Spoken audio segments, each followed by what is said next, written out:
எனக்கின்பம் ஏதென கேளு, நான் காரணம் சொல்வேன், என் பாவம் நீங்கிட்டே. பம்பன் வந்தென்னை நோக்கி எங்கே நீங்கிட்டென்றால் குருசில் நீங்கிட்டென்பேன்.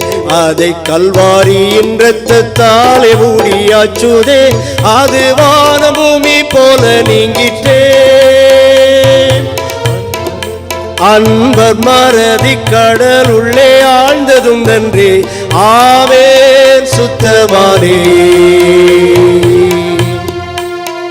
ஆண்டவருடைய ரட்சிப்பு என்பது பாவத்திலிருந்து கிடைக்கிற விடுதலை தான் முதன்மையானது அன்பானவர்களே.